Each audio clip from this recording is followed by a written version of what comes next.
नमस्कार, मैं हूं गौरव अग्रवाल। असदुद्दीन ओवैसी सियासत का वो चेहरा जो हर मुद्दे पर मजहबी मुलम्मा चढ़ाने की कोशिश करते हैं। असदुद्दीन ओवैसी को अब नोटबंदी में भी मजहब का रंग दिखता है। उन्होंने मोदी सरकार पर सीधा वार किया है कि वो मुसलमानों के साथ भेदभाव करती है। उनके इलाके में जानबूझकर एटीएम में पैसा डालने में भेदभाव किया जाता है। मुस्लिम इलाकों में बैंकों से लोन नहीं मिलता।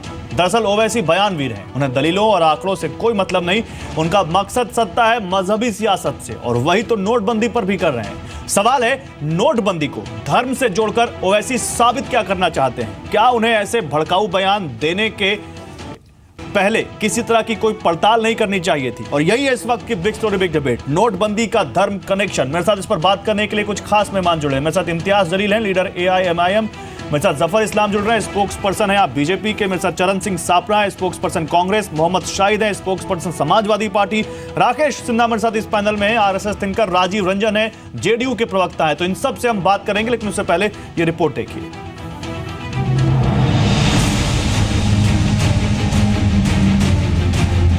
असदुद्दीन ओवैसी शायद ही ऐसी कोई बात कहते हो जो विवाद से परे हो। ओवैसी ने नोटबंदी पर मजहब का मुलम्मा चढ़ाने की कोशिश की है। बतौर ओवैसी, मुस्लिम इलाकों में एटीएम में पैसा नहीं मिलता और ये जानबूझकर किया जाता है। हमारे मुस्लिम इलाकों में बैंक नहीं खोलते, बैंक खोलते तो रेड जोन करार देते, लोन नहीं मिलता। एटीएम लगाते तो एटीएम में पैसा नहीं आ रहा हमारे इलाकों में। नए नए इलाकों में एटीएम में पैसा आता है, हमारे पास पैसा नहीं आता। ओवैसी ने यह भी कहा कि पेटीएम का प्रचार किया जा रहा है। क्यों पेटीएम करूं? मेरा पैसा मेरे पेट को आना तो बोलने पेटीएम करो, पेटीएम करो। ये पेटीएम का क्या आप एडवर्टाइजिंग कर रहे हैं? आप क्या ठेका लेके रखे? लेकिन शायद ओवैसी ये समझने में नाकाम रहे हैं कि प्रचार पेटीएम का नहीं, कैशलेस इकोनॉमी का किया जा रहा है, ताकि देश के हर पैसे का हिसाब किताब रखा जाए। पैसे जो है वो सभी इलाकों में पहुंच रहे हैं, और ये हिंदू एरिया है, मुस्लिम एरिया है, या इस जाति का है, इस धर्म का है, इसको देखकर नहीं है। जहां है हर जगह पर बराबर से जा रहा है। अगर उनकी कहीं स्पेसिफिक कोई शिकायत है, किसी एरिया के बारे में शिकायत है, तो वो सरकार को बता सकते हैं। तो इसलिए एटीएम के बारे में मैं ये नहीं कह सकता कि एटीएम जो है उसमें मुसलमान को या हिंदू को तफरीक हो रही है, क्योंकि एटीएम में जो लाइन में लगा है, बगैर लाइन किसी को नहीं मिल रहा। मेरा लड़का कल मुझसे कह रहा था कि भाई हमको लाइन लंबी लगी, हम नहीं ले पाए वहाँ से पैसा।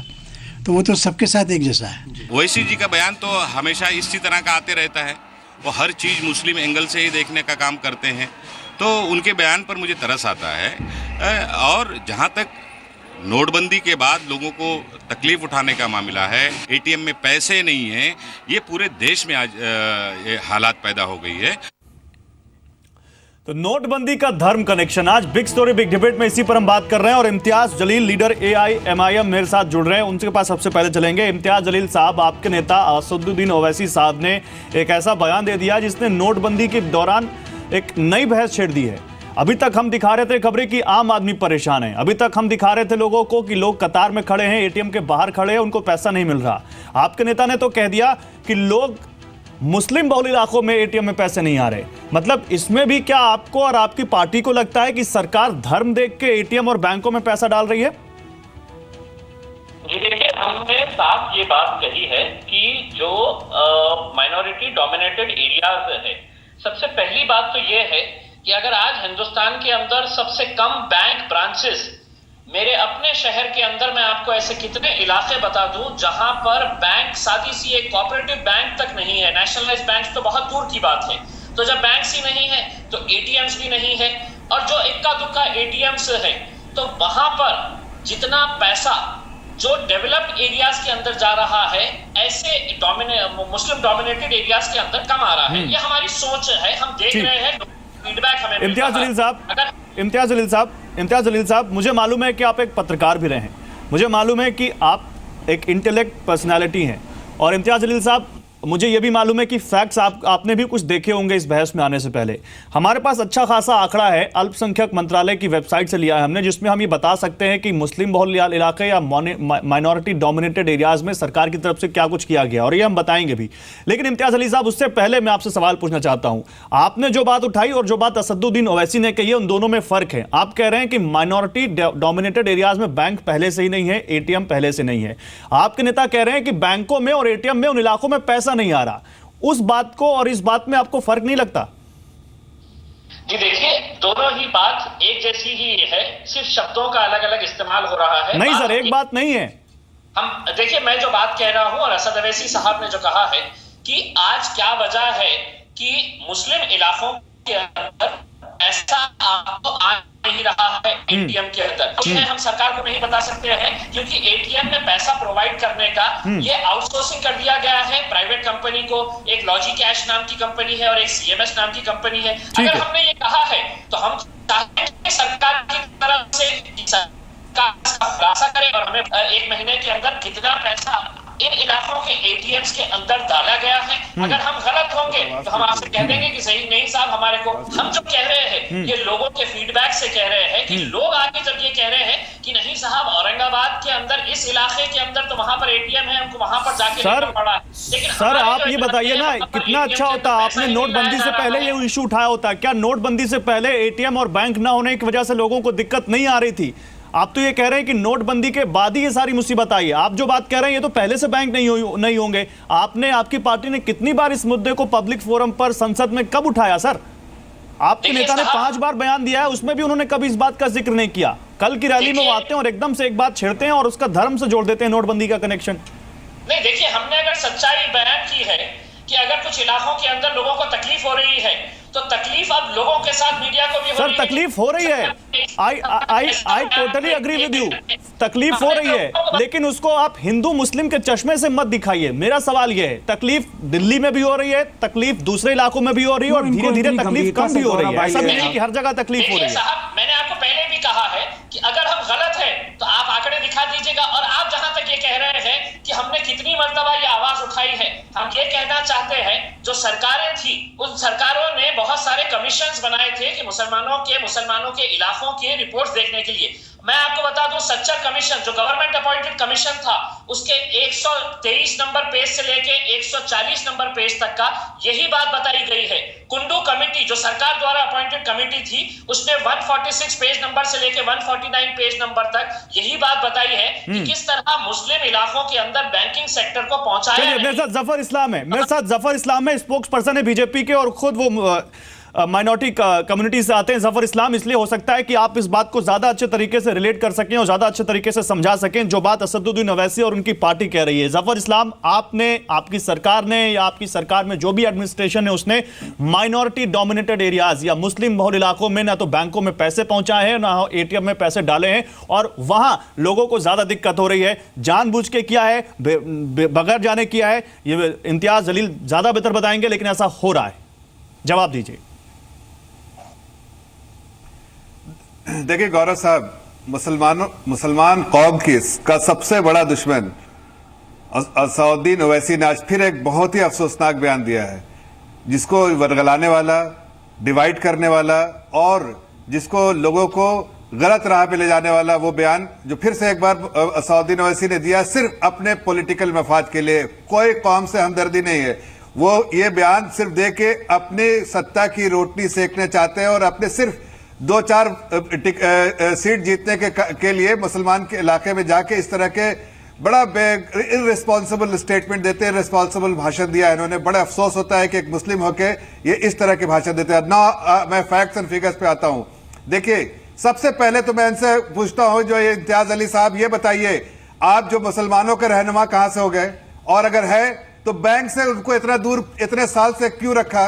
पहले बताइए, मुसलमान बैंक से जुड़ता नहीं है और आज कह रहे हैं आप उसकी हिमायत कर रहे हैं कि मुसलमानों के इलाके में बैंक नहीं है, मुसलमान एटीएम नहीं जानता है। अरे पहले फैक्ट्स एंड फिगर्स जाकर देखो मिस्टर इम्तियाज अली कि मुसलमान बैंक से जुड़ता ही नहीं है। लाख कोशिश के बावजूद मुसलमान से जुड़ता नहीं। और पहली बार जब जनधन योजना हुआ हमारा, उसमें सबसे ज्यादा मुसलमान बैंकों से जुड़ा है। जो 70 सालों से नहीं जुड़ा था। ये हमारी कोशिश थी। आप तो बराबर गलत फतवे देके ऐसे फतवे देते हैं जिससे मुसलमानों को गुमराह कर देते हैं, जबकि आज अगर जरूरत थी तो असदुद्दीन ओवैसी को कहना चाहिए था, मुसलमान आज तुम जाके बैंक में अपने आप को जोड़ो ताकि तुम्हारे इलाके में भी बैंक हो। इसलिए कि तुम बैंकों से अलग रहते हो, इसलिए तुम्हारे इलाकों में बैंक नहीं है। आप बैंकिंग नहीं करेंगे तो क्या बैंक वहां पर खोल के आपका ठीक है। मैं एक व्यू बिहार और यूपी से भी लूंगा। मेरे साथ लखनऊ से मोहम्मद शाहिद और पटना से राजीव रंजन भी जुड़े हैं। राकेश सिन्हा, मैं आपके पास भी आ रहा हूं। बात बोलूंगा, एक और बात जल्दी कंप्लीट कीजिए।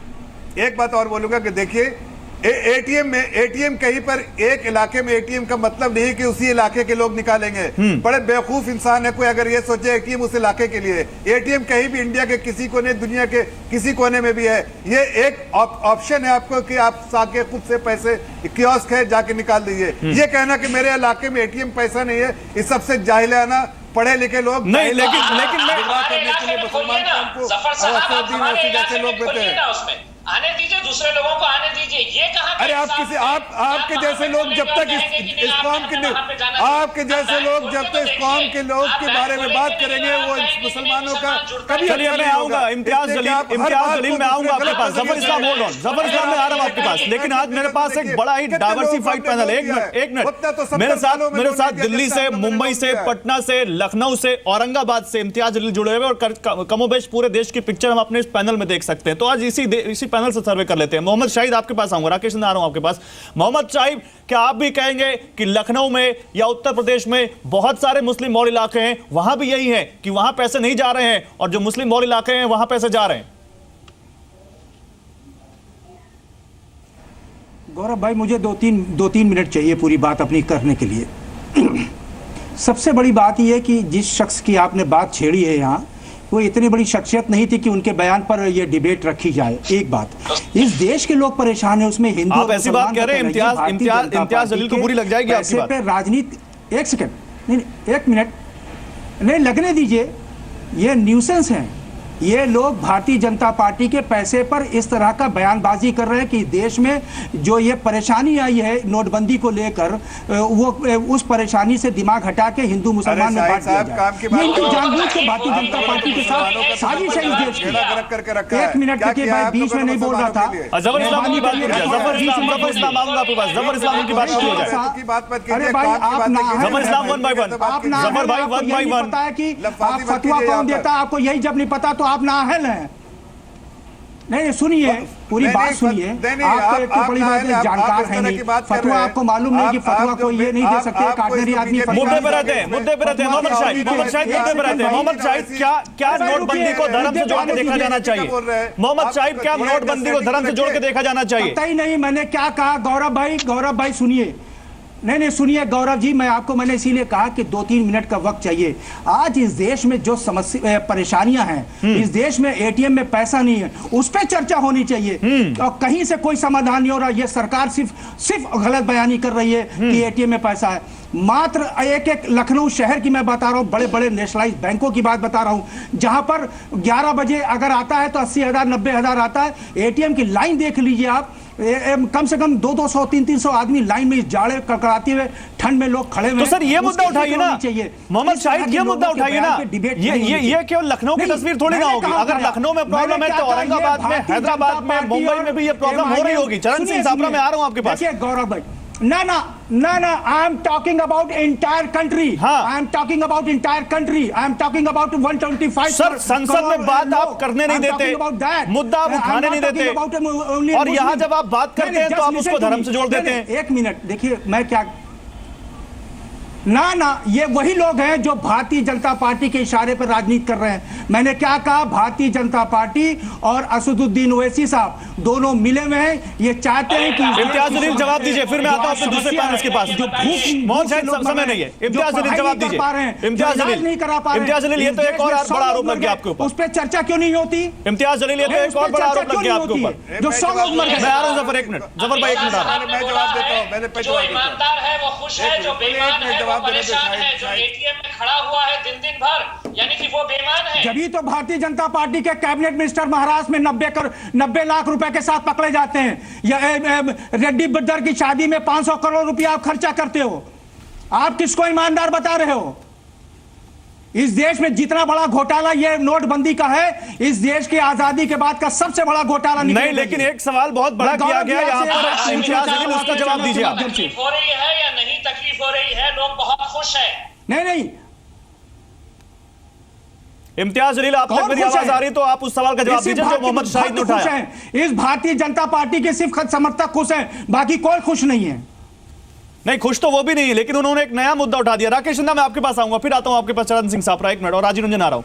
राकेश सिन्हा, क्या वाकई हर चीज को इस तरह से मजहब के मुलम्मे में जोड़ देना चाहिए, हर चीज में मजहब का मुलम्मा चढ़ा देना चाहिए, या ये एक सस्ती सियासत है कि किसी तरह लोग आपके बारे में बात करें इसलिए आप हर इशू को एक धर्म से जोड़ दीजिए? पहले देखिए, ओवैसी साहब को हम समझ लें, ये ओवैसी कौन है। कुछ दिनों पहले ISIS के कुछ एक्यूज्ड पकड़े गए थे। ये सार्वजनिक रूप से घोषणा करते हैं कि हम इसे कानूनी सहायता देंगे। ये ओवैसी का थोड़ा और पीछे जाइए, इनकी पार्टी क्या है?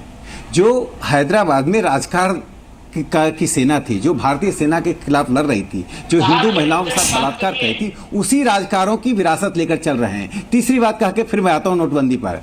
17 सितंबर को हर साल ये काला दिवस मनाते हैं क्योंकि 17 सितंबर को हैदराबाद का भारत में विलय हुआ था। ये तो है ओवैसी का पिक्चर। अब आइए नोटबंदी पर। देखिए, नोटबंदी ने इस देश में एक आर्थिक सत्याग्रह को जन्म दिया है, और सत्याग्रह जब चलता है तो दर्द होता है, तकलीफ होती है, लेकिन लोग मुद्दे के साथ, नीति के साथ खड़े होते हैं। एक नीतिगत निर्णय, यह नीतिगत निर्णय काले धन के खिलाफ है। देश में आजादी के बाद काले धन पर यह सबसे बड़ा प्रहार है। जिन पर ये चोट लगी, उस चोट को वे किसी न किसी तरह से देश में भ्रमित करके फैला रहे हैं। ओवैसी साहब से मेरा सवाल है, क्या इस देश में हिंदू होमलैंड और मुस्लिम होमलैंड है? अभी बीजेपी के प्रवक्ता ने कहा ATM एक जगह है, उस ATM में क्या लिखा रहता कि इस जाति के, इस क्षेत्र के, इस भाषा के, इस धर्म के लोग उस ATM का उपयोग करेंगे? कौन सा मुस्लिम क्षेत्र है जहां बैंक नहीं है? बताएं, इम्तियाज बताएं कि कौन सा ऐसा मुस्लिम क्षेत्र है जहां बैंक नहीं है, ATM नहीं है? और तब मैं ऐसे 10 ब्राह्मण, ऐसे 10 क्षत्रिय, ऐसे 10 दलित क्षेत्रों का नाम बताऊंगा जहां ATM नहीं है, बैंक नहीं है। इस आधार पर, ज्योग्राफिकल आधार पर, कम्युनिटी के आधार पर बैंक नहीं बनता। बैंक की एक अपनी संरचना होती है और उससे आप मत बताइए। नबी करीम के पास बैंक नहीं है क्या दिल्ली में? क्या पुरानी दिल्ली में बैंक नहीं है? क्या हैदराबाद के मुस्लिम बस्तियों के पास बैंक नहीं है? ओवैसी आप सुन लीजिए। अरे मैंने हस्तक्षेप नहीं किया, मेरी बात सुन लीजिए। 30 सेकंड में मैं बात खत्म करता हूं, फिर अपनी बात करिएगा। अच्छा, मेरी बात सुन लीजिए। देखिए, जिन्ना का अवशेष बनने की जो कोशिश कर रहे हैं ओवैसी साहब, ये सपना पूरा नहीं हुआ। स्वयं मुस्लिम समुदाय आपको स्वीकार करने को तैयार नहीं है। आप हैदराबाद से बाहर पैर नहीं रख सकते हैं। अब मुझे आश्चर्य हो रहा है कि एक ओवैसी इस काले धन के मुहिम के खिलाफ एक भ्रम फैला रहे हैं। एक दूसरा प्रवक्ता, मैं एक व्यू कांग्रेस का भी लूंगा सर, मैं एक व्यू कांग्रेस का लूंगा। राजनीतिक दिवालियापन, ठीक है, यह राजनीतिक दिवालियापन ऐसा दिवालियापन है जो दिवालियापन इससे दिखाई पड़ रहा है। चरण सिंह साहब, ये राजनीतिक दिवालियापन है क्या? कांग्रेस इस बात को मानती है? लगी हुई है, सीधा सवाल। चाहे ओवैसी हो या कांग्रेस के प्रवक्ता हो या समाजवादी पार्टी के हो या मैं कांग्रेस का व्यू ले रहा हूं। चरण सिंह साहब, क्या कांग्रेस मानती है कि एक राजनीतिक ओवैसी साहब धर्म से जोड़ना? तो ने ठेका ले लिया है क्या? आंसर प्लीज, चरण सिंह साहब। नहीं, ओवैसी साहब की जो चिंता है कि मुस्लिम बहुसंख्यक इलाकों में ATM में पैसे नहीं थे, ठीक है, आज ईद थी, होने चाहिए थे पैसे। अगर सरकार संवेदनशील थी, सतर्क रहती तो पैसे होने चाहिए थे, लेकिन अगर नहीं भी थे तो कोई बहुत बड़ा अनर्थ नहीं हुआ है। कुछ दिन पहले गुरु नानक देव जी का जन्मदिन भी सिखों ने मनाया है। आने वाले कुछ दिनों के बाद क्रिसमस है, वो भी 30 दिसंबर से पहले है। तो क्या उस समय क्रिश्चियन कहेंगे कि हमारे इलाके में जो ATM है वहां पर पैसे ज्यादा डालिए? ये कहीं ना कहीं ऐसा नजर आता है कि ओवैसी साहब का जो बयान है वो राजनीति से प्रेरित है। करेंसी की जो एक ये होड़ लगी है, करेंसी की क्रांति, मैं कहूंगा करेंसी की क्रांति में ये मजहबी फायदा उठाने गए हैं। नोट पे चोट देकर वोट लेने का इनकी सियासत है। तो ये तमाम सारी चीजें लोग समझ रहे हैं। अभी जो मोहम्मद शाहिद साहब ने कहा, ये लोग भी देख रहे हैं, लोग समझते भी हैं कि जब जब चुनाव आते हैं तब तब ओवैसी साहब पोलराइजेशन की राजनीति करते हैं। उसमें कहीं ना कहीं फायदा जो है भारतीय जनता पार्टी को भी होता है, क्योंकि यहाँ मुस्लिम पोलराइजेशन होता है तो वहां ऑटोमेटिक हिंदू पोलराइजेशन भी होता है। तो ये कहीं ना कहीं ओवैसी साहब जो हैं एक भारतीय जनता पार्टी के सीक्रेट एजेंट हैं जो भारतीय जनता पार्टी को डायरेक्ट इनडायरेक्ट फायदा पहुंचाते हैं, ये नजर आता है। जहां तक बैंकिंग सिस्टम की बात है, जहां तक बैंक जो है वो एक बिजनेस एंटिटी है। सुन लीजिए, 10 सेकंड सुनिए। बैंक जो है वो बिजनेस एंटिटी है। बैंकों को, एटीएम को आप हरे रंग से या भगवे रंग से नहीं रंग सकते। इस देश के पैसे को, देश की करेंसी को हरा रंग या भगवा रंग से मत रंगिए, नहीं तो डॉक्टर बाबा साहब अम्बेडकर का गौरव जी, जफर इस्लाम के पहले मेरी बात ले लीजिए, उसके बाद जफर इस्लाम के पास आऊंगा। राजू भाई मैं आपके पास उसमें और ज्यादा आऊंगा। ठीक है, ओके जफर इस्लाम, मैं आ रहा हूं आपके पास, लेकिन राजीव रंजन, मैं शाहिद साहब रुके आ रहा हूं। राजीव रंजन, आप तो पटना में बैठे हैं। पटना में तो हमने देखा कि आज बैंक खुले हुए थे, जो हमारे पास खबर थी कि बिहार और बंगाल में कुछ बैंक आज खुले भी हुए थे, तो जाहिर सी बात है वहां थोड़ी सी कम दिक्कत लोगों को ही होगी। लेकिन राजीव रंजन, क्या आप भी मानते हैं कि इस तरह की राजनीति से फायदा होता है? और क्या इस दौर में जब लोगों को दिक्कत हो रही है नोटबंदी से, और हर पार्टी या हर सरकार कोशिश कर रही है कि लोगों को कम से कम दिक्कत हो, इस तरह की बयानबाजी करनी चाहिए? क्या नहीं जा रहा है क्या? देखिए, पहले तो भारतीय जनता पार्टी के साथ ओवैसी साहब के रिश्ते को लेकर के बहुत सारी बातें कही गई, और प्रतिवाद के तौर पर राकेश सिन्हा जी ने भी बहुत सारी बातें कही। उन्होंने रजाकार आंदोलन से लेकर के और बहुत सारी बातें रख दी हैं। लेकिन हमारा ये मानना है कि हैदराबाद के बाद जो उनकी एक दस्तक थी महाराष्ट्र में, उसका फ़ायदा किनको हुआ ये देश जानता है। एनसीपी और कांग्रेस के उम्मीदवारों की हार सुनिश्चित कराने में वहाँ ओवैसी साहब की भूमिका बहुत ही महत्वपूर्ण थी। उनकी सीटें तो बहुत कम आई, लेकिन उन्होंने नुकसान पहुंचाया। दूसरी कोशिश उनकी बिहार में थी, जब वो बिहार के कई इलाकों में उनके उम्मीदवार चुनाव लड़ रहे थे। ये अलग बात है कि बिहार के सेक्युलर अवाम ने पूरी तरह से खारिज करने का काम किया और ओवैसी साहब की दाल नहीं गली। आज जो डीमोनेटाइजेशन को लेकर के हमारी पार्टी का स्टैंड बिल्कुल साफ है कि डीमोनेटाइजेशन एक बड़ा मेरा सीधा सवाल है राजीव रंजन, मेरा सीधा सवाल है, कांग्रेस भी ये बात कह सकती थी, आपकी पार्टी बात कह सकती थी, समाजवादी पार्टी ये बात कह सकती थी, आखिर ये बात कहां से आ गई कि मुस्लिम बहुल इलाकों में पैसे नहीं डाले जा रहे हैं? क्या ये टाइमिंग, क्या उत्तर प्रदेश का चुनाव, और क्या असदुद्दीन ओवैसी की सस्ती सियासत इसके पीछे है? क्या लगता है आपको? मैंने इसीलिए कहा कि चुनाव के समय ओवैसी साहब फिर से जागरूक हो गए। तो आप ये देख लीजिए, जो उन्होंने महाराष्ट्र में किया, जो बिहार में एक असफल कोशिश की, देश के 4 राज्यों में जो चुनाव हैं उस पर भी भारतीय जनता पार्टी और ओवैसी साहब के बीच का कहीं ना कहीं कोई एक कनेक्शन है, जो धर्म कनेक्शन का एक तरफ, दूसरी तरफ इनका कनेक्शन। मतलब आप ये कह रहे हैं कि बीजेपी ने असदुद्दीन ओवैसी से कहलवाया, राजनीतिक फायदा उठाने की जो आप ये कह रहे हैं कि बीजेपी ने असदुद्दीन ओवैसी से कहलवाया? देखिए, ये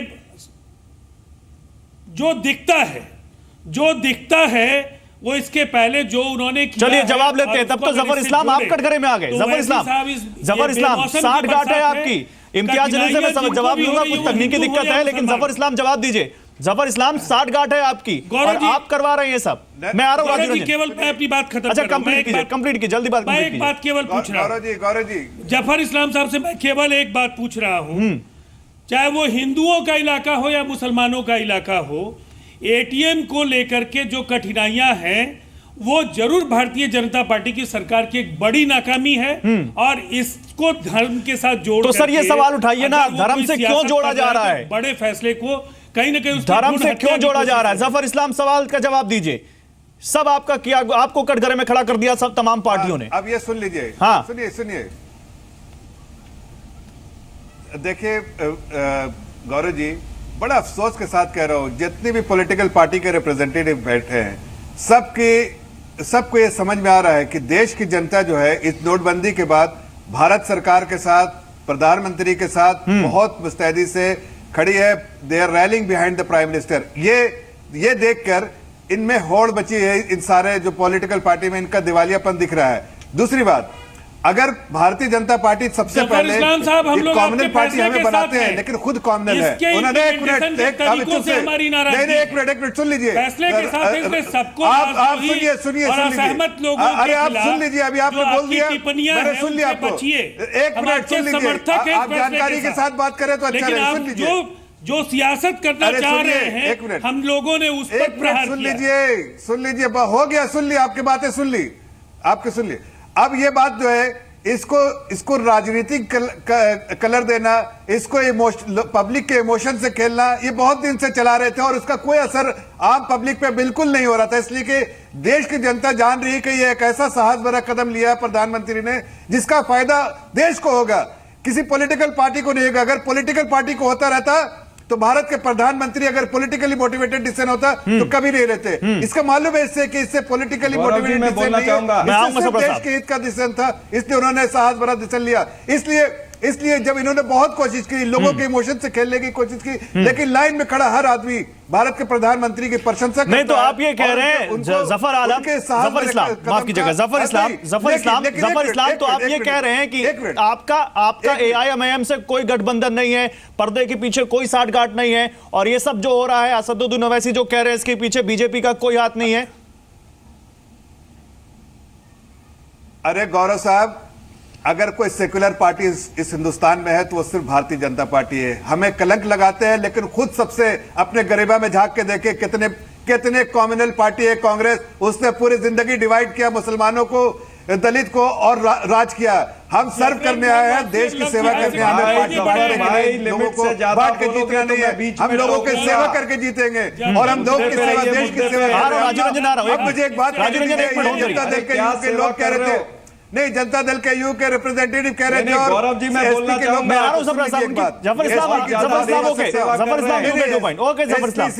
एसपी के नहीं एक पॉइंट और बनाओ, जल्दी कंप्लीट कीजिए। ये सारे पॉलिटिकल पार्टी जो है परेशान है, इसलिए नहीं आप देखिए डिमोनेटाइजेशन हुआ, नोटबंदी हुआ 8 नवंबर को, आपके पास कितना, अब ये आंकड़े सबको मालूम है कितना सर्कुलेशन में पैसा था, कितना 500 का डिनोमिनेशन था, कितना 1000 का, लेकिन रीमोनेटाइज करना, आप ये बात जानकारी आंकड़े रखिए, आपको सबकी समझ में आएगा कि हमारे हाउस होल्ड एक्सपेंडिचर के लिए, सभी घर के लिए, जितने देश के हर घर के लिए, चाहे गरीब हो अमीर हो, सब मिला के अगर एक आंकड़ा ले तो 1,25,000 करोड़ चाहिए। आपको 1,25,000 करोड़, आज 5 लाख करोड़ आ गया है, रीमोनेटाइज 5 लाख करोड़ से ज्यादा। सर वो छोड़िए ना, जफर इस्लाम 30 दिसंबर के बाद बात करेंगे। जफर इस्लाम, मैं तो आपसे पूछ ही नहीं रहा, 30 दिसंबर के बाद मैं भी हिसाब लेके बैठूंगा, आप भी हिसाब लेके बैठिएगा। जफर इस्लाम 30 दिसंबर के बाद मैं भी हिसाब लेके बैठूंगा, आप भी हिसाब लेके बैठिएगा। दूध का दूध, पानी का पानी वही हो जाएगा, क्या कर रहे हैं आप, क्या नहीं कर रहे हैं। आज मुद्दे पर बात करते हैं, अभी मत बोलिए, अभी मेरे पास बहुत सारी खबरें हैं, लोगों को दिक्कत भी हो रही है। लेकिन साबरा साहब, चरण सिंह सापरा सुनिए, सवाल सुनिए। चरण सिंह सापरा, क्या आपको लगता है कि आप जो इल्जाम बीजेपी पर लगा रहे हैं ये भी राजनीति से प्रेरित है? क्या बात कर रहे हैं चरण सिंह सापरा, जवाब दीजिए। नहीं, देखिए, ये जो भारतीय जनता पार्टी फेल हो चुकी है, डिमोनेटाइजेशन के इंप्लीमेंटेशन में पूरी तरह से फेल हुई है। अभी जफर इस्लाम जी बात कर रहे हैं कि 5 लाख करोड़ आ गए हैं। अरे आपने 15 लाख करोड़ रुपया विड्रॉ किया है 4 घंटे में। 4 घंटे में आपने देश के लोगों को भिखारी बना दिया, कतार में खड़ा कर दिया। अपने ही पैसे लेने के लिए बेचारे आज 36 दिन तक वो कतार में खड़े हैं। 100 लोगों की मृत्यु हो गई है, 100 लोगों की। आज अभी सिन्हा साहब ने ये कहा कि ये सत्याग्रह चल रहा है। सत्याग्रह के अंदर जो मरते हैं उनको शहीद कहा जाता है। जो 100 लोग मरे हैं उनको क्या आप शहीद का दर्जा देते हो? उनके लिए 2 मिनट का शोक पार्लियामेंट में रखा नहीं, उनको क्या आप मुआवजा देने वाले हो? सत्याग्रह की बात करते हो सिन्हा साहब, आप सत्याग्रह के सामने जो शहीद होते हैं उनको शहीद का दर्जा दिया जाता है। आज देश के अंदर इकोनॉमी गिर रही है, स्मॉल ट्रांजैक्शन बिजनेस जो है वो खत्म हो रहा है। आपकी ऑटोमोबाइल इंडस्ट्री इफेक्ट हो रही है, आपकी लेदर इंडस्ट्री इफेक्ट हो रही है, आपका खेत मजदूर इफेक्ट है, आपका रोजगार मजदूर है वो इफेक्टेड है, खेत के मजदूर इफेक्टेड है। लोगों की जेब में पैसे नहीं है, लोग भिखारियों की तरह बैंकों के बाहर खड़े हैं। 8-8 घंटे खड़े रहने के बाद 2 घंटे में कैश खत्म हो जाता है। आज पूरे देश के 2,20,000 एटीएम है, उसमें से चलिए ठीक है, ओके सबरा साहब, ओके सबरा साहब होल्ड ऑन, सबरा साहब रुकिए, सबरा साहब रुकिए। मैं तारीफ करता अगर आप ये 100 लोग जो मरे हैं उनको शहीद का दर्जा दीजिए, उनको सर 100 नहीं, सबरा साहब 100 नहीं, सबरा साहब 100 नहीं, अगर एक भी मौत अगर इस वजह से हुई है तो बहुत दुखद है। और सरकार को इस बारे में सोचना चाहिए। लेकिन सबरा साहब नहीं है अभी तक। सबरा साहब एक मिनट, सबरा साहब रुकिए, जबर Islam hold on, Jabar Islam hold on, Jabar इस्लाम रुकिए, जबर इस्लाम नहीं है सरकार, जबर इस्लाम रुकिए, जबर इस्लाम रुकिए। बार करते हैं। राकेश सिन्हा, मैं आपके पास आऊंगा। राकेश सिन्हा पार्टियां संसद से बाहर और सड़क पे तो बहुत आरोप लगा रही हैं, बहुत बातें की जा रही है कि सरकार ये नहीं कर रही, वो नहीं कर रही। राहुल गांधी कहते हैं कि मैं बोलूंगा तो भूकंप आ जाएगा। प्रधानमंत्री को कह रहे हैं हमें बोलने नहीं दिया जा रहा। क्या लगता नहीं कि जो चर्चा संसद में होनी चाहिए थी वो सड़क पे हो रही है, और संसद को अगर नहीं चलने दिया जा रहा है तो उसका एक बहुत बड़ा कारण ये भी है? देखिए, बात तो है कि राहुल गांधी 2014 के भूकंप के बाद 2019 के भूकंप से डरे हुए हैं, तो उन्हें सपने में भी भूकंप याद आता है। जगते सोते वो कहते भूकंप आने वाला, मम्मी भूकंप आने वाला है। तो राहुल गांधी की बात तो छोड़ दीजिए, मैं दो बात कहना चाहता हूँ। देखिए, ये भारतीय जनता पार्टी ने और आरएसएस ने मिलकर डिमोनेटाइजेशन में देश में, या तो मैं बोलूं या आप बोले, ये देश मैंने किसी के बोलने में हस्तक्षेप नहीं किया, मुझे बोलने दिया जाए। 45% की स्कीम आप बोल लीजिए, आप बोलिए, मैं चुप रहता हूं। पैसे को सफेद सुन लीजिए, घंटे भर बोलिए। सबरा साहब सुन लीजिए, सबरा साहब सुन लीजिए, काला पैसे को सफेद करने का धंधा चरण सिंह साहब, आप एक अच्छे प्रवक्ता हैं, you are decent spokesperson sir, पैसा पकड़ना है। लेट हिम कंप्लीट ना। आज जो 2-2 सबरा साहब, let him complete. Bharatiya Janata party के मैंने आपको मौका दिया। सबरा साहब आप सुनिए, चाहे वो महाराष्ट्र के सुभाष देशमुख है, राकेश सिन्हा बोलिए, राकेश सिन्हा बोलिए, चाहे वो राकेश सिन्हा हो जाए, मैं क्या बोलूं? नहीं बोलिए। सप्रा जी, देखिए, ये तरीका नहीं है डिबेट का। आप देखिए, मैं 2-3 बातें यहाँ करना चाहता हूँ। पहली बात ये एक साझा निर्णय है जिसमें सभी राजनीतिक दलों को शरीक होकर साथ देना चाहिए, लेकिन संसद में इनके पास कोई तर्क नहीं है। कहते जनता में उग्रता है। अरे किसी एटीएम के क्यू के पास जाइए और कहिए कि नरेंद्र मोदी मुर्दाबाद, डिमोनेटाइजेशन वापस लो। अगर नारे लगा दें लोग तो मैं मान जाऊंगा। लोगों को तकलीफ हो रही है, तकलीफ किसे नहीं हो रही है? तकलीफ हो रही, लेकिन पूछिए उनसे, छावरा साहब पूछिए किसका 27,000 करोड़ जनधन योजना में गया? साढ़े 11 लाख करोड़ कौन सा पैसा था जो बैंक में आया? जिस पैसे पर आरबीआई का नियंत्रण नहीं था, सरकार को जानकारी नहीं थी, पैसे सर्कुलेशन में थे। अर्थव्यवस्था को जब ठीक किया जा रहा है, अरे मेरी बात तो सुन लीजिए, अर्थव्यवस्था को ठीक किया जा रहा है तो ओवैसी कूद रहे हैं। आज इनमें से कोई भी प्रवक्ता ओवैसी से माफी मांगने की बात नहीं कर रहा है। भारतीय जनता पार्टी का असदुद्दीन ओवैसी को माफी मांगनी चाहिए, असदुद्दीन ओवैसी की आलोचना की जानी चाहिए, निंदा की जानी चाहिए। पार्लियामेंट्रियन संसद सदस्य होते हुए, देश का संसद सदस्य होते हुए, जिला पंचायत का उपाध्यक्ष है, वो लेडीज बार के अंदर 2-2 हजार के नोट उड़ा रहा है, नहीं छोड़ रहे हैं। कौन सा पैसा है भारतीय सबरा साहब आऊंगा आपके पास, सबरा साहब आऊंगा आपके पास, प्लीज होल्ड ऑन। सबरा साहब सुन लीजिए, सबरा साहब मैं आऊंगा आपके पास, प्लीज एक एक करके बात करते हैं। व्यूअर को अगर हमारी आपकी बात समझ में आए तो क्या कर फायदा बात करने का? मैं आऊंगा आपके पास, तर्कों के हिसाब से बात काटिएगा, अपने तर्क रखिएगा, लेकिन एक एक करके बात करते हैं। मैं उस पार टीवी के उस पार बैठा उसको बात समझ में आने दीजिए। राकेश सिन्हा कंप्लीट कीजिए जल्दी। 30 सेकंड में बात कर। देखिए, एक बात कहना चाहता हूं, कांग्रेस के साथ त्रासदी क्या है? कांग्रेस की पूरी राजनीति काले धन पर आधारित है। कांग्रेस ने ही काला धन पैदा किया है और आज कांग्रेस इसलिए तिलमिला गई है। मायावती जी की वही स्थिति है। जितनी पार्टियां हैं जिन्होंने काले धन की राजनीति की है, आज वे काले धन की जमीन जब समाप्त हो रही तो तिलमिलाकर सरकार के खिलाफ अभियान चला रहे हैं। जनता का समर्थन नहीं है इन्हें, और जनता का समर्थन नहीं है। मैं कहता हूं, मैंने बार-बार कहा यह आर्थिक सत्याग्रह है। इसी आर्थिक सत्याग्रह के खिलाफ सत्याग्रह करना चाहते हैं। ठीक है। और लास्ट में मैं कहूं कि ये भूकंप उनके लिए है, ये सुनामी उनके लिए है जो काले धन के ऊपर पर जीवन व्यतीत करते थे, चाहे राजनीतिज्ञ हो या व्यवसायी हो या कोई और कारोबारी हो। ठीक है। मुझे लगता है कि 30 दिसंबर के बाद जो सरकार ने मौका दिया है उसका इंतजार करना चाहिए, और सरकार से भी इतनी अपील जरूर की जानी चाहिए कि जितनी तत्परता हो उतनी तत्परता दिखाए, जिससे आम लोगों को कम से कम कठिनाई हो। ठीक है। मैं इसी नोट पे आगे बढ़ते हुए मोहम्मद शाहिद आपके पास आऊंगा। सबरा साहब आ रहा हूं, एक मिनट रुक के आ रहा हूं। मोहम्मद शाहिद, इसी नोट पर मोहम्मद शाहिद, समाजवादी पार्टी को भी क्या चिंता है कि क्योंकि उत्तर प्रदेश में इलेक्शन है और इस तरह से जो बयान असदुद्दीन ओवैसी ने दिया है, एक बड़ा वोट बैंक आपका है जो उनकी तरफ खिसक के जा सकता है? मैंने आपसे बताया गौरव जी, समाजवादी पार्टी को चिंता है उत्तर प्रदेश के लोगों की, समाजवादी पार्टी की चिंता है किसानों की, जहां भूखे लोग मर रहे हैं उनकी। इस देश में कितना बड़ा राकेश सिन्हा जी बड़े विद्वान, मैं जानता था, मैं बड़े विद्वान, मैं इनको समझता था, मैं समझता हूं, मगर उनसे ये उम्मीद, इनसे उम्मीद नहीं थी इस तरह के बयान की। अरे भाई रुकिए भाई, देखिए बीच में मत बोलिए, प्लीज मत बोलिए, मत बोलिए, किसी के लिए सुनने का मादा पैदा गुंडागर्दी सिर्फ हो रही है अरे आपके सुनने राज्य का में। मादा पैदा करिए, आप मजाक मत कीजिए लोगों अरे के भाई सामने। सुनिए, ठीक है आपको जबर इस्लाम चुप रहिए थोड़ा सा। जबर इस्लाम रुकिए, एक एक करके बात करते हैं। जबर इस्लाम प्लीज होल्ड ऑन। गलत बयानी से काम ले नहीं, मैं आ रहा हूं आपके पास, आपके पास भी आ रहा हूं। जबर इस्लाम आपके पास भी आ रहा हूं, प्लीज होल्ड ऑन। इतना पीड़ित है इनकी सरकार से, हर जगह देखिए करप्शन, हर जगह गुंडागर्दी, और ये कह रहे हैं कि अरे भाई खामोश रहिए, बताएगी जनता। इनका फिक्र करते हो, अरे भाई चुप रहिए जरा सा, सलीका सीखिए, राष्ट्रीय चैनल पर बैठे हैं कम से कम। सिर्फ आप कोई बोलता तो एक एक करके जबर Islam hold on, Jabar Islam hold on, Jabar Islam hold on. I will give you time, अरे भाई चुप रहिए, I will give you time, I will give you chance. मैं आपके पास आऊंगा, जबर इस्लाम आऊंगा आपके पास।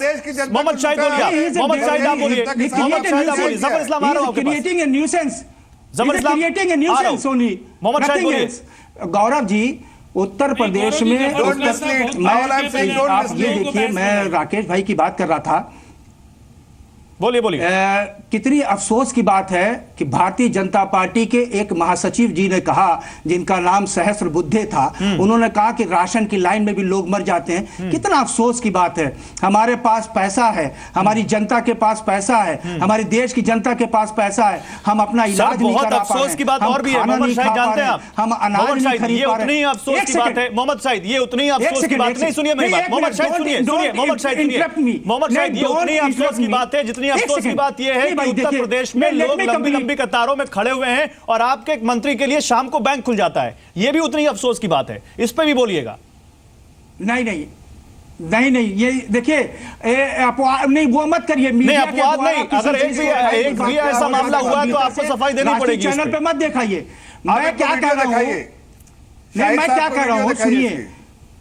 नहीं मैं क्या कह रहा हूं गौरव जी, आज आप देखिए 500 रुपया, आप देखिए देहातों का स्थिति क्या है। 20-20 किलोमीटर, 30-30 किलोमीटर पे राष्ट्रीयकृत बैंक है, जहां किसान जाएगा कै बजे जाएगा, कै बजे लाएगा, और मात्र 500 रुपया उनको मिल रहा है। और आज एक हफ्ते से ऊपर सर ये बात तो आप संसद में उठा ही नहीं रहे ना, संसद भी तो नहीं उठा रहे आप संसद में इस बात को, आप ये बात संसद में नहीं उठा रहे।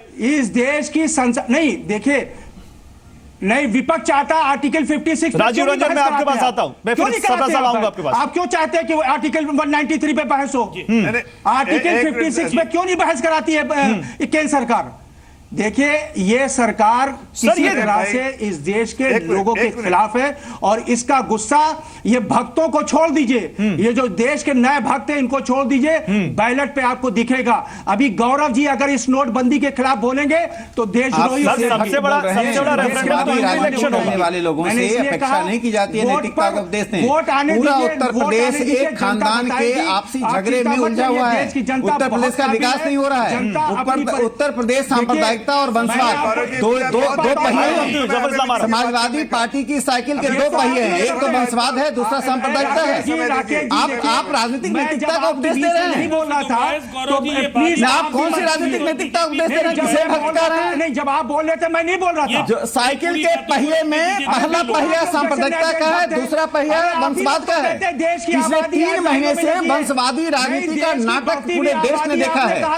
उत्तर प्रदेश की सड़कें टूटी हुई हैं, उत्तर प्रदेश में विकास नहीं हो रहा है, और पूरी राजनीति वंशवाद। मोहम्मद शाहिद हो गई आपके पास, मैं आ रहा हूं आपके पास। मोहम्मद शाहिद आपका टाइम खत्म हो गया, मैं आ रहा हूं आपके पास, दोबारा आऊंगा। मोहम्मद शाहिद आऊंगा आपके पास, मोहम्मद शाहिद आपके पास आऊंगा। जफर इस्लाम जवाब देते फिर राजीव रंजन आपके पास आता हूं। जफर इस्लाम जवाब देते फिर राजीव रंजन आ रहा हूं आपके पास। जफर इस्लाम बहुत बड़े आरोप है सरकार पर। गौरव जी नहीं गौरव जी मैं जवाब देता हूं, मैंने सुन लिया। देखिए आपने जैसे ही उनसे पूछा कि उनका कोई भी नेता जो है शाम में बैंक खुलवा के पैसे निकलवा लिया, तो ये गुंडा पार्टी के जो नेता है उन्होंने इस बात को नकार दिया, जबकि हमने खुद से वीडियो, पूरी दुनिया ने वीडियो देखा है। लेकिन ये गुंडा पार्टी के गुंडा राज के जो आज इस देश में जिस तरह से गुंडा का दल कर रहा है पूरा देश देख रहा है। लेकिन देखिए अरे आपने पूरे प्रदेश को मिसलीड किया है, लूटा है और गुमराह करते जा रहे हैं। आपकी पार्टी जब इस पूरे डिमोनेटाइजेशन नोटबंदी से जब आपको लग रहा है 500 करोड़ रुपया आप खर्चा कराते हैं, आप येदियुरप्पा जी को इस देश का सबसे बड़ा घोटाला व्यापक पे आप कोई चर्चा नहीं करते। आपके पैर से जमीन खिसक रही है, इस तरह की बातें कर रहे हैं। अब आप कहां सभ्यता चली गई? अभी क्यों सभ्यता चली गई आपकी? अभी तो मोहम्मद शाहिद लिसन प्लीज, मोहम्मद शाहिद आ रहा हूं आपके पास। मोहम्मद शाहिद टाइम मिलेगा आपको। मोहम्मद शाहिद रुकिए, तो एंडलेस है। मोहम्मद शाहिद रुकिए। देखिए अभी कह रहे कि ऑपोजिशन बात करना चाहती है। कब ऑपोजिशन बात करना चाहती है? हम तो बार बार उनका गोल पोस्ट बार बार चेंज होता है। पहले बोलते हैं रोल बैक करो, फिर बोलते हैं प्रधानमंत्री से बात करेंगे, फिर बोलते हैं कि भाई हम आर्टिकल 56 से बात करेंगे, फिर आर्टिकल 184 पे बात करेंगे। अरे भाई आप डिबेट करो। अब जब तैयार सब तरह से तैयार है तो कहते नहीं मैं प्रधानमंत्री बैठेंगे तब बात करेंगे। भाई डिफेंस फाइनेंस मिनिस्टर आपकी बात का जवाब देने के लिए तैयार है। माननीय फाइनेंस मिनिस्टर ने बार बार कहा भाई तुम्हारे क्वेश्चंस लाओ, डिबेट करो, तुम्हारे कोई भी क्वेरीज है लेके आओ एज ऑपोजिशन लीडर। बहुत इररिस्पांसिबल लोग हैं। जिस तरह का बिहेवियर आप देखा मोहम्मद शाहिद साहब का, ये गुंडा पार्टी के जो नेता है उनका देखा बिहेवियर कैसा है। नहीं, don't be personal Zafar Islam, don't be personal Zafar Islam, please don't be personal, personal मत होइए जफर इस्लाम। इस पैनल में किसी पे पर्सनल कमेंट ना करें, ज्यादा अच्छा है। Please don't be personal. Debate करना चाहते हैं तो करें आप डिबेट। हम तो तैयार है डिबेट के लिए, लेकिन आप सफरा साहब आ रहा हूं, प्लीज मुझे 1 मिनट और दीजिए, फिर आ रहा हूं आपके पास। आपको मुद्दे okay Zafar Islam okay, Zafar Islam okay. पहले कभी भी ऐसा हुआ है? मैं आ रहा हूं मोहम्मद शाहिद, प्लीज रुकिए मोहम्मद शाहिद रुकिए मोहम्मद शाहिद रुकिए। आपके चैनल पर बैठे तथाकथित गुंडे, इस बात से मैंने कहा ना इस तरह की बातों का कह दीजिए कि शब्दों का इस्तेमाल मत करें। नहीं, मैंने बोला डोंट बी पर्सनल, मैंने बोला कोई ऐसे शब्दों का इस्तेमाल मत कीजिए। मोहम्मद शाहिद रुकिए। राजीव रंजन को है, राजीव रंजन आपका, राजीव रंजन को है, राजीव रंजन को है, करिए आप एक कमरे में एयर कंडीशन से पहली बात। शाहिद साहब रुकिए, शाहिद साहब रुकिए। चुप हो जाइए। जफर इस्लाम प्लीज सुनिए, जफर इस्लाम रुकिए, शाहिद साहब रुकिए, शाहिद साहब रुकिए। किसको कहते हैं? शाहिद साहब आओगे, तुम्हें वक्त मिलेगा। 1 मिनट शाहिद साहब, 1 मिनट। देखिए राजीव रंजन गो अहेड। देखिए अभी राकेश सिन्हा जी ने कहा इस फैसले के कारण जो उनके फैसले के खिलाफ है उनके पेट में दर्द क्यों हो रहा है, उन्होंने दलों का नाम लेकर के कहा। लेकिन इस डिमोनेटाइजेशन के फैसले के बाद जनार्दन रेड्डी के खिलाफ ड्राइवर ने जो नोट लिखा और उसके बाद उन्होंने सुसाइड किया, जिस तरह से मनीष शर्मा जो भारतीय जनता पार्टी के उम्मीदवार थे बंगाल के पिछले विधानसभा चुनाव में, उनके पास से 35 लाख रुपए पकड़े गए। मिनिस्ट्री ऑफ फिनांस क्या कर रही है जब देश के तमाम बैंकों से कालाधन को सफेद करने की कोशिश किए जा रहे हैं, और उसके बाद इसकी नैतिक जवाबदेही भी मिनिस्ट्री ऑफ फिनांस ने नहीं लिया। लगातार ये जो धारणा बन रही है ये पूरी तरह से मिसमैनेजमेंट के लिए भारतीय जनता पार्टी और उनकी सरकार जवाबदेह है, और काला धन के खिलाफ कोई नहीं है। तरीके अलग हो सकते हैं, हम लोगों ने तो पूरी मजबूती के साथ आपका साथ दिया है। आज मैंने जफर इस्लाम से अपनी पार्टी के खिलाफ भी सुना। ये ऐसी पार्टी होती जा रही है और इनके प्रवक्ताओं की हालत ऐसी हो गई है कि जो भी इनके किसी सवाल के खिलाफ कुछ भी कहेगा, सैद्धांतिक सहमति के बाद भी वो राष्ट्रद्रोही हो जाएगा, वो विरोधी हो जाएगा, वो गुंडा हो जाएगा, वो समाज विरोधी हो जाएगा। ऐसे आचरण नहीं, लेकिन राजीव रंजन वो कौन होगा? राजीव रंजन मेरा सवाल सुनिए। राजीव रंजन वो कौन होगा? राजीव रंजन सुनिए, सर सुनिए। राजीव रंजन वो कौन होगा जो किसी आम आदमी की मुसीबत को धर्म के चश्मे से देखे? वो कौन होगा जो मजहब का मुलम्मा चढ़ाए किसी ऐसी परेशानी को जो धर्म से पार है? वो कौन होगा? वो कौन होगा जो हिंदू और मुस्लिम की राजनीति ऐसे भी मुद्दे में खोज ले? सीधा कहा ये नूरा कुश्ती है।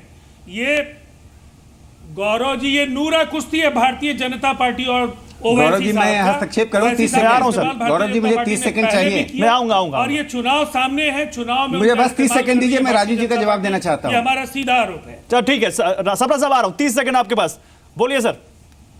देखिए मैं राजीव जी को इतना कहना चाहता हूं, नीतीश जी ने बहुत ही प्रगतिशील कदम उठाया, उन्होंने इस नीति का समर्थन किया, लेकिन उस पार्टी की लाचारी क्या है कि उसका दो नाव पे पैर है। एक तरफ लालू जी है, दूसरी तरफ ये एक अच्छी नीति है। तो लालू जी के कारण उनके प्रवक्ता आते हैं और किसी न किसी रूप में बट लगाकर इस नीति के बारे में भ्रम पैदा करते हैं। दूसरी बात सुन लीजिए राजीव जी, सुन लीजिए, मैं इतना कहना चाहता हूँ असदुद्दीन ओवैसी सहमति के आधार पर गठबंधन, मेरी बात सुन लीजिए, वो गठबंधन बिहार के लिए बना।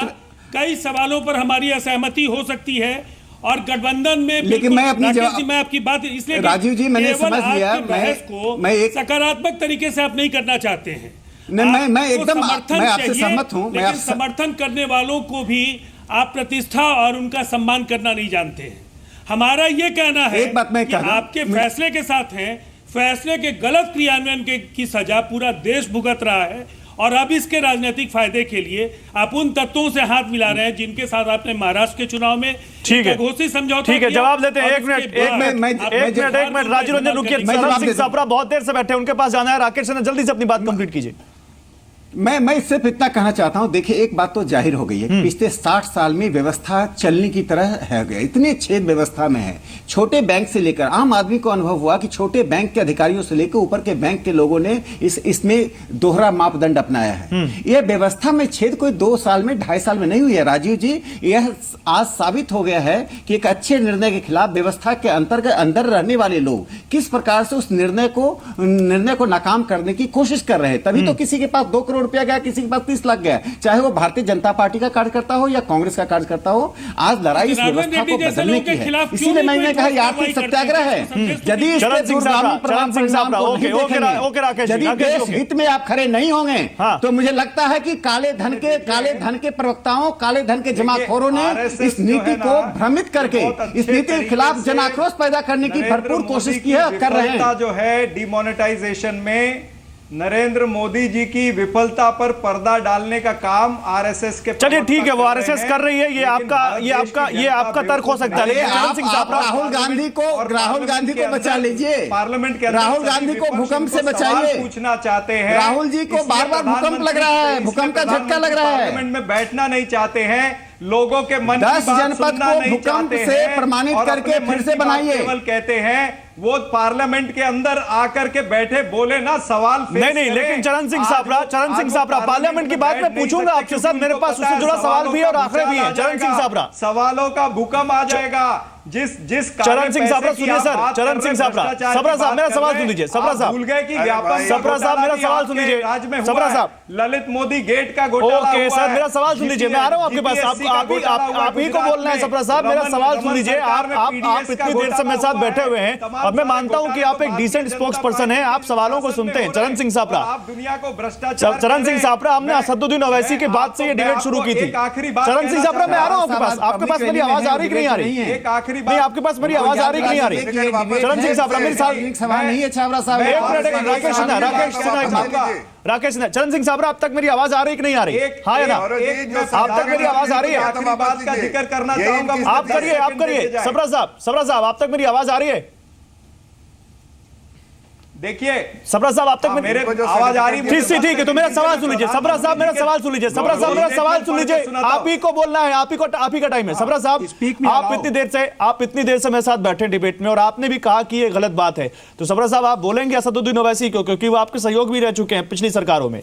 आप असदुद्दीन ओवैसी से मांग करते हैं कि उनको अपने इस बयान पे माफी मांगनी चाहिए, उनको अपना इस बयान को वापस लेना चाहिए, और किसी को भी हक नहीं है कि एक आम आदमी की परेशानी दूर करने के लिए जो सरकार की तरफ से कहा जा रहा है कि एक बहुत बड़ा एक हवन है ये, उसमें किसी को भी ऐसा बयान नहीं देना चाहिए। भाई मैंने तो स्टार्टिंग में ही कहा कि ये असदुद्दीन ओवैसी का बयान जो है वो गलत है। ये एक पोलराइजेशन से प्रेरित है, राजनीति से प्रेरित है। असदुद्दीन ओवैसी को ये बयान वापस लेना चाहिए, लेकिन मैं बिल्कुल माफी मांगनी चाहिए, क्योंकि ये मजहब के अंदर मजहब में मतभेद डालना, भारत में मजहबी मतभेद डालना ठीक नहीं है इस विषय को लेकर के। लेकिन आप मुझे का कार्बन कॉपी बनकर आज भारतीय राजनीति में जो है, अरे भाई साहब, आपने आरएसएस ने इस देश का सत्यानाश कर दिया है। आपकी जो मजबूत है ना, वो डिमोनेटाइजेशन का विरोध कर रही है। जरा वो पढ़ के देखिए। अरे आरएसएस की जो लेबर यूनियन है, आरएसएस की लेबर यूनियन का स्टेटमेंट पढ़िए, उन्होंने डिमोनेटाइजेशन का विरोध किया है। अरे आज लेबर जो है रास्ते पे सड़ रहा है, रास्ते में खड़ा है, और आप लोगों को शर्म नहीं आती? आरएसएस ने अकल नहीं दी नरेंद्र मोदी को। अरे हर स्टैंड को बदलते हैं आप, तो सरी गली नीतियों को लेकर, छोड़िए व्यवस्था का विकल्प। आज लोग विकल्प ढूंढ रहे हैं, लोग विकल्प ढूंढ रहे हैं। जिस परिस्थिति में आपने देश को ले आया है आरएसएस और बीजेपी ने, लोग विकल्प अभी ढूंढ रहे हैं। लोग कह रहे हैं एक ही भूल कमल का फूल, लोग कह रहे एक ही भूल कमल का फूल। ये याद रखिए, लोगों का नारा शुरू हो गया है, आपके कानों तक नहीं पहुंचा अभी तक। ये 10 जनपद भारत देश की जनता जो कतार में खड़ी है ना, एक एक बैलेट बॉक्स आप बैंक के बाहर रखिए, जो मतदान केंद्र स्कूल में नहीं रखिए, बैंकों के बाहर मतदान केंद्र रखिए, नोट भी बदली हो जाएगा और वोट भी बदली हो जाएगा। क्या बात करते हैं? सबरा साहब आपको तो खुश होना चाहिए। सबरा साहब आपको तो खुश होना चाहिए। सजा के इन्होंने आपको 2017 भी दे दिया प्लेट में और 2019 भी दे दिया प्लेट में, क्योंकि मुझे नहीं लगता कि कांग्रेस के अलावा देश भर में बीजेपी का कोई विकल्प इस समय है। तो कांग्रेस भी है कि नहीं ये तो आप ज्यादा बेहतर जानते होंगे। लोगों को तकलीफ देके खुश होना नहीं चाहते। हम चाहते हैं कि लोगों को आसानी से, अगर डिमोनेटाइजेशन करना भी है तो एक अच्छे प्रोसेस से डिमोनेटाइजेशन होना चाहिए। जब आपकी तैयारी नहीं थी, जब 15 लाख नोट आप 4 घंटे में विड्रॉ कर रहे हो और 15 लाख नोट, अरे वो पूछ रहे हैं आप ओवैसी की निंदा कर रहे हैं कि नहीं कर रहे? चरण सिंह साहब आप क्या उसको चरण सिंह साहब आप ओवैसी की निंदा कर रहे हैं कि नहीं कर रहे? क्या बात कर रहे हो? चरण सिंह साहब आप ओवैसी की निंदा कर रहे हैं कि नहीं कर रहे? किसी से अकल नहीं ली आपने। कम से कम सत्ताधारी पार्टी। चलिए ठीक है ठीक है ठीक है। जफर इस्लाम 1 मिनट आ रहा हूँ। जफर इस्लाम 1 मिनट आ रहा हूँ। जफर इस्लाम मोहम्मद शाहिद मैं आपके पास आता हूँ। मोहम्मद शाहिद सेन बोल रहे हैं। ओके, आपकी डिमोनेटाइजेशन के खिलाफ पॉल क्रुगमैन ने बोला है। 1 मिनट। आप लोगों को कुछ समझ ही नहीं आ रहा है। सर IMF वर्ल्ड बैंक ने भी बहुत सारी टिप्पणियां की है, मैंने तो वो कोट भी नहीं की। छोड़िए सर, कौन क्या कह रहा है? 30 दिसंबर के बाद हम तय करेंगे, इस देश की जनता तय करेगी। पॉल क्रुगमैन नहीं तय करेंगे कि डिमोनेटाइजेशन खराब है या सही है। सर आप तय करेंगे, जफर इस्लाम तय करेंगे, राकेश सिन्हा तय करेंगे, राजीव रंजन और मोहम्मद शाहिद तय करेंगे, मैं तय करूंगा और इस देश की जनता तय करेगी कि डिमोनेटाइजेशन खराब है या सही नहीं। मुझे इसके लिए किसी दूसरे बाहरी विद्वान की जरूरत नहीं है। और बहुत सारी संस्थाओं ने पॉजिटिव कमेंट भी किया, उस पर भी नहीं जाऊंगा मैं। लेकिन अमर्त्य सेन नहीं मोहम्मद शाहिद कौशिक बसु जो वर्ल्ड के इकोनॉमी हिंदुस्तानी है, भारतीय है, आप क्या समझ रहे हैं? सर सुनिए मोहम्मद शाहिद, तब तो आपको भी खुश होना चाहिए कि बीजेपी ने ऐसा सेल्फ गोल किया है कि आपके पास इस माइलेज है यूपी इलेक्शन में, और यूपी इलेक्शन तो आपके लिए केक वॉक होगा। पहले नोटबंदी और उसके बाद एग्जीक्यूशन इस तरह से, जिस तरह से आप आरोप लगा रहे हैं, खराब है। आपको डर है कि असदुद्दीन ओवैसी ने कहीं ना कहीं आपके इस केक वॉक को थोड़ा सा टफ कर दिया है? मैंने क्यों कहा था गौरव भाई, बड़ी गंभीरता से सुनिएगा। सर समय नहीं है, जल्दी कंप्लीट कीजिएगा। ओवैसी जैसे लोगों के बयान पे कभी डिबेट नहीं करना चाहिए। ओवैसी साहब ने इससे पहले भी बहुत तरह के बयान दिए। राकेश जी बार बार कह रहे हैं कि माफी मांगनी चाहिए, ये कहिए वो कहिए। कभी भारतीय जनता पार्टी ने उसके खिलाफ कोई प्रदर्शन किया? नहीं किया। बिहार का चुनाव हो रहा था, एक स्पेसिफिकली उसने पश्चिमांचल में सिर्फ चुनाव इसलिए लड़ाने की बात करी कि भारतीय जनता पार्टी को फायदा हो, मगर वहां की जनता सर तो क्या यही डर भारतीय जनता पार्टी सर तो क्या यही डर आपको यूपी में भी है? यही डर आपको यूपी में भी है मोहम्मद शाहिद? यही डर आपको यूपी में भी है? मैंने क्या कहा? मैंने क्या कहा? उत्तर प्रदेश में इस तरह के जो भारतीय जनता पार्टी और AMIM ओवैसी साहब का जो गठबंधन है, ठीक है, उत्तर प्रदेश में किसी तरह का। चलिए ठीक है, बहुत शुक्रिया सर आप सभी लोगों का, बहुत शुक्रिया। माफ कीजिएगा जफर इस्लाम आपके पास नहीं आ पाया मैं, लेकिन बहुत शुक्रिया आप सभी लोगों का हमारे साथ जुड़ने के लिए। तो एक अपील आप सबसे है, बहुत सारे लोग होंगे जो अपनी राजनीतिक रोटियां इस दौर में सेकने की कोशिश कर रहे होंगे, लेकिन आपको अपना धैर्य बनाए रखना है। गलत है, सही है, अच्छा है, खराब है, आप तय कीजिए, देश की जनता तय करे। 50 दिन मांगे गए हैं, 50 दिन के बाद तय कीजिए और बिल्कुल फैसला कीजिए। अगर आपको दिक्कत है तो वो बताइए, दिक्कत नहीं तो वो बताइए, लेकिन प्लीज रिक्वेस्ट है आप सबसे, किसी को इस पे हिंदू मुस्लिम की राजनीति मत करने दीजिए, क्योंकि वो किसी के हक में नहीं। बिग स्टोरी बिग डिबेट में आज बस इतना ही। नमस्कार।